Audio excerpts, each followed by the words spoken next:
and impartial elections of federal, provincial and local levels with record turnout and the participation of the people from all sections of our society.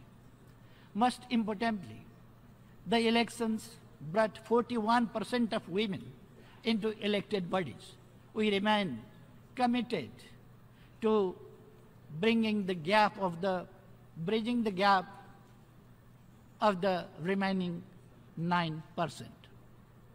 The elections not only ensure democratic rights of Nepali people in the widest possible manner, it has also produced a strong government in many years.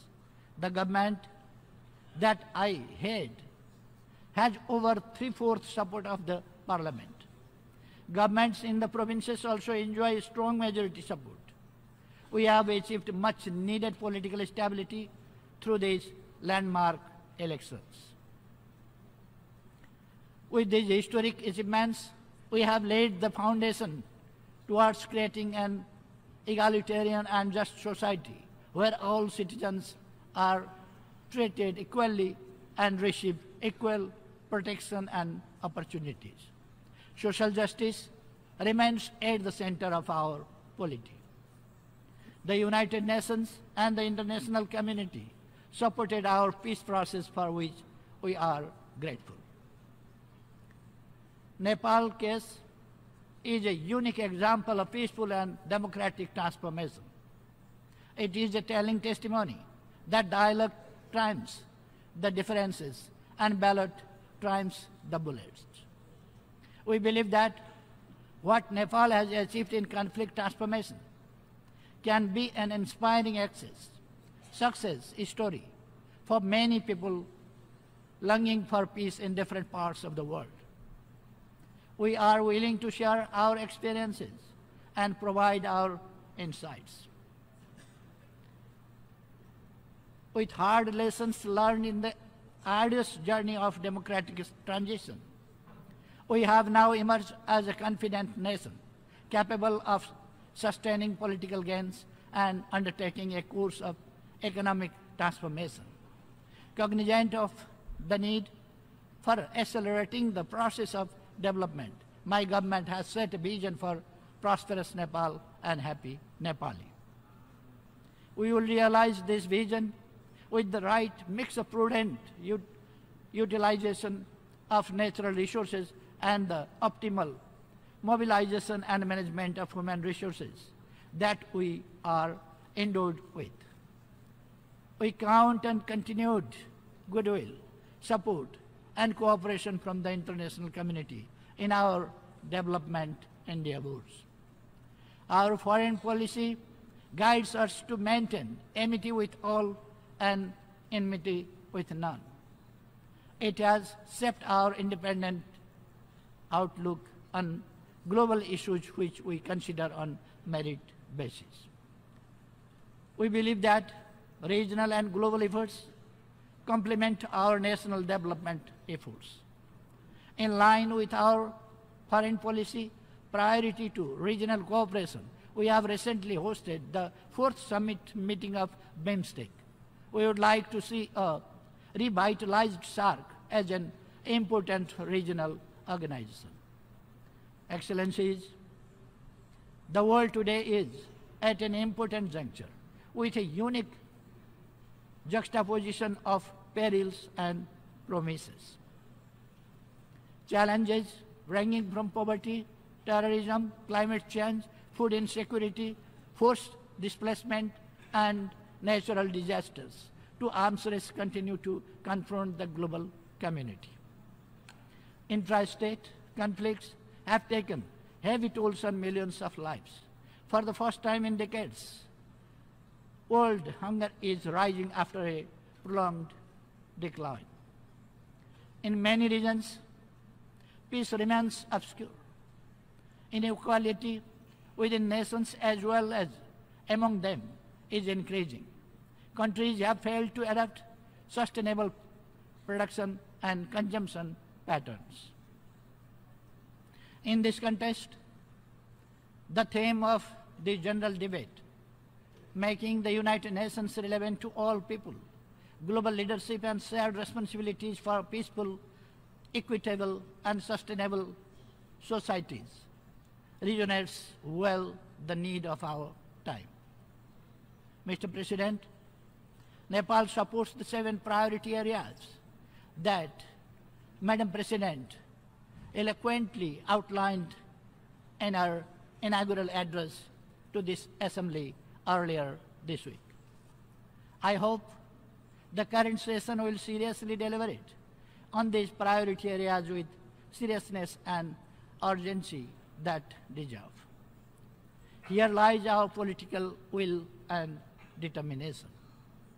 With this commitment, we must ensure that the voice of the people is struggling for their rights, liberty, freedom, and justice in various parts of the world, including Syria, Yemen, Palestine, and many other places, must be heard and addressed. Mr. President, the pursuit of making the UN relevant to all people is well captured in the philosophy of leaving no one behind. In this third year, global efforts in the implementation of the 2030 Agenda appear too few and far insufficient. Needless to say, the least developed countries are the battleground on which the 2030 Agenda will be won or lost. Development in LDCs appears dismal despite a record performance of global economy. International support measures are failing to make a dent. Implementation of the internationally agreed commitments made in their favor is far below our expectations. Reaching farthest behind first is not a luxury. It is not a charity either. It is an international obligation, a duty, and social responsibility. The impact will be fully realized only when external support measures respect national ownership and leadership, are aligned with national priorities, come through national systems, while they help build productive capacity, create jobs, and develop human resources. Only through smooth access to market, removal of trade barriers, injecting finance and investment, building capacity and transfer of technology, and overcoming the infrastructural bottlenecks can enable LDCs and LLDCs take path to sustainable development and integrate themselves in a global value chains. Ladies and gentlemen, when it comes to climate change, the clock of caution is ticking loud. The impact of climate change burdens the poorest and the most vulnerable countries, like my own country, Nepal.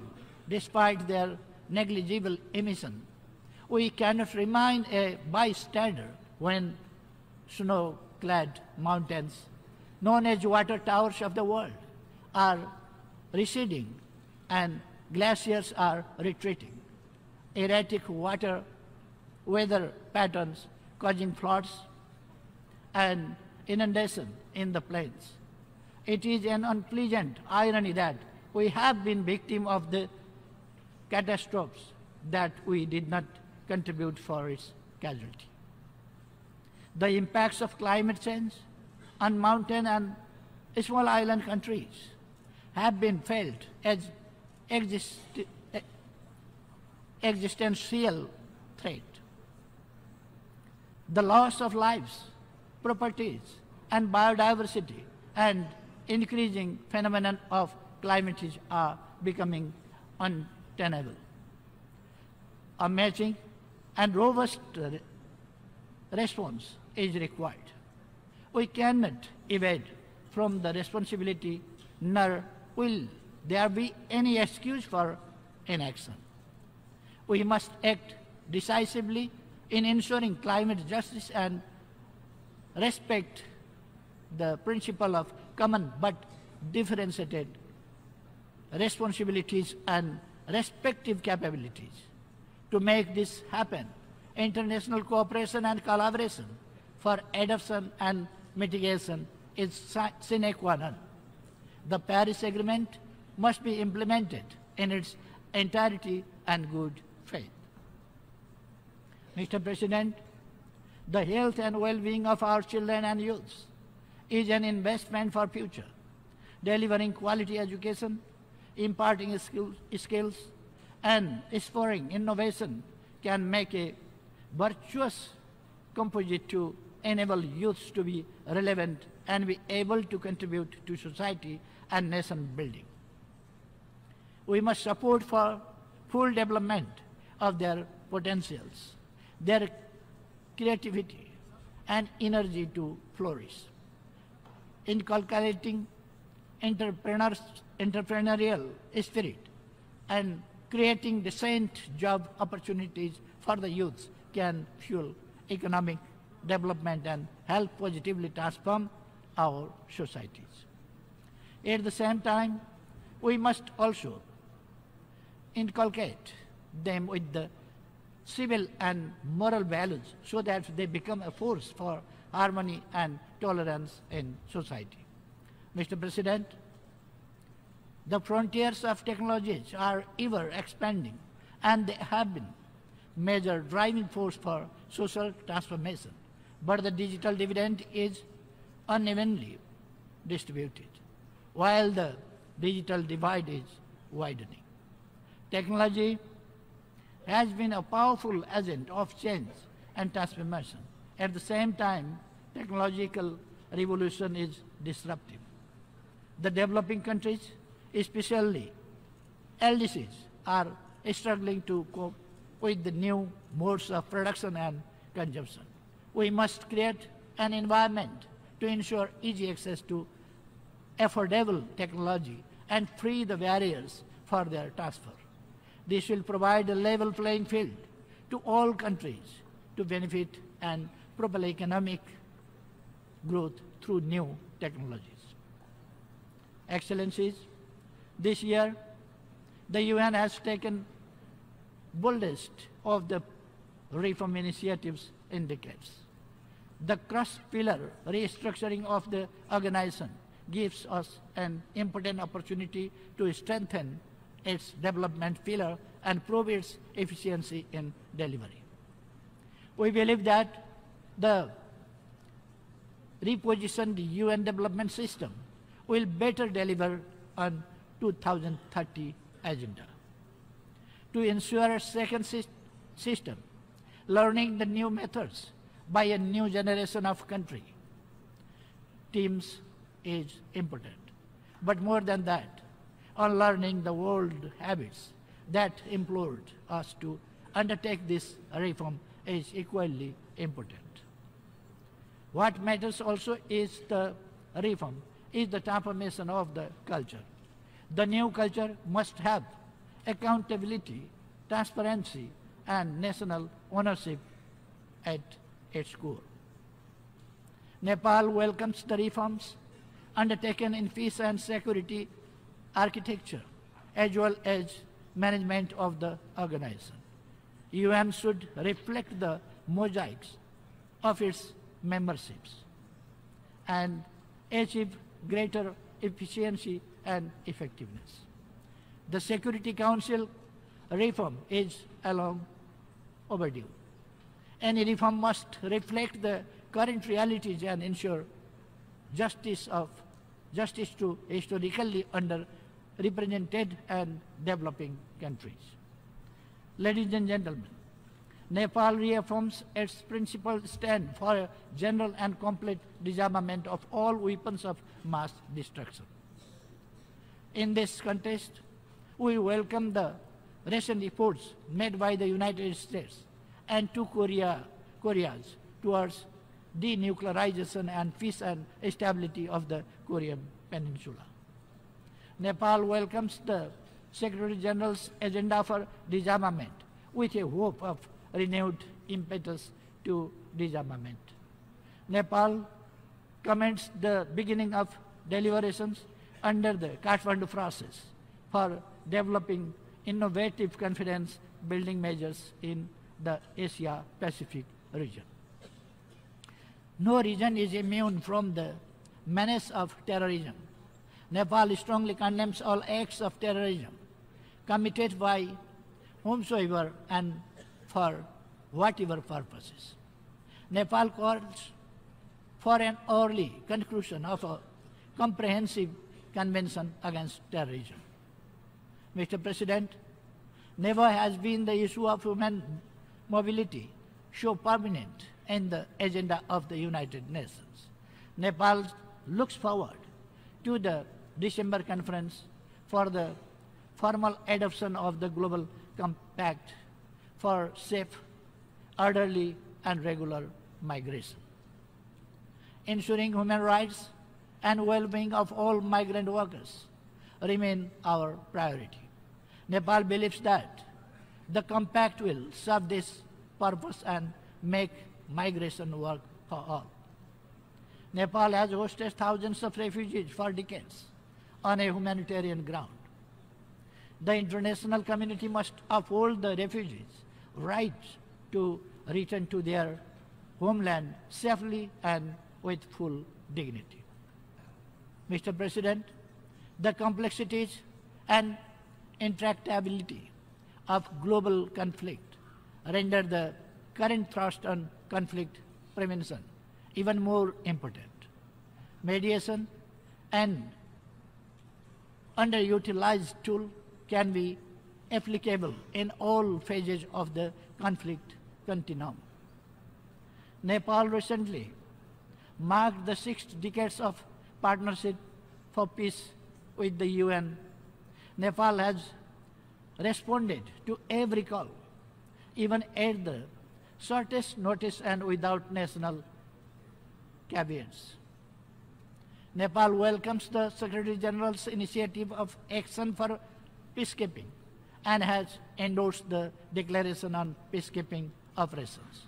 Troops and police contributing countries must be given fair opportunities to serve at the leadership positions both in the headquarters and the field missions.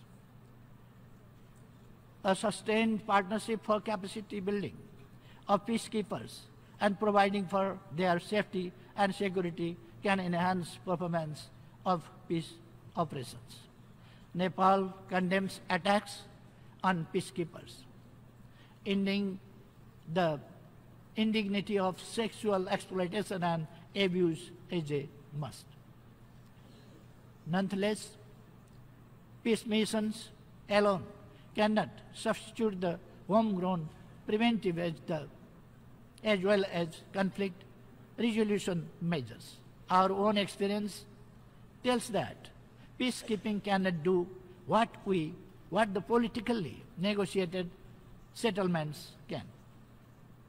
Excellencies, Nepal's commitment to the protection and promotion of human rights is total and unflinching. We hold that development, democracy, and respect for human rights is interdependent and mutually reinforcing. As a member of the Human Rights Council, we will continue to play our constructive role to deliver on Council's mandates. The ongoing transitional justice process in Nepal respects the comprehensive peace accord as well as the ground reality for sustaining peace and delivering justice. We will not allow impunity in serious violations of human rights and humanitarian laws. Mr. President, we are living in an uncertain world. Cold War rivalries are resurfacing. Trade tensions are building up. Multilateralism is being questioned. The Secretary General's opening statement largely captures the realities of contemporary world and the sentiment of the member states. We, be it in the field of peace and security or in sustainable development, climate change, migration, and technology. We underscore the centrality of the United Nations as the most legitimate multilateral forum to deliberate on the challenges that we all confront globally. It is the obligation of all member states to preserve the sanctity of multilateralism and uphold respect for international law. The problems that we confront today at global scale can only be overcome by global collaboration and partnership in absolute trust and confidence. We are yet to make international system truly inclusive that promotes fairness, equality, and justice for all states, bigger or smaller. Before I conclude, Mr. President, let me reiterate Nepal's profound commitment to the principles and purposes enshrined in the UN Charter. We remain as firm as we have been in past 63 years since we joined this organization. The onus to give direction to the world lies on us. Our collective wisdom and leadership should aim at the realization of aspiration of all for peace and prosperity. Let us make a collective resolve that the 21st century history will not be written as a history of confrontation and conflict, of poverty, exclusion and underdevelopment, of injustice and exploitation. It should rather be a history of cooperation and harmony, of prosperity, inclusion and development, and of justice and fairness. Thank you very much. Thank you all. En nombre de la Asamblea General, deseo dar las gracias al excelentísimo señor Sharma Oli, primer ministro de la República Democrática Federal de Nepal, por la declaración que acaba de realizar y pido a protocolo que acompañe a su excelencia. La Asamblea escuchará ahora un discurso del excelentísimo señor Enele Sosene Sopoaga, primer ministro y ministro de Servicios Públicos de Tuvalu. Pido a protocolo que acompañe a su excelencia.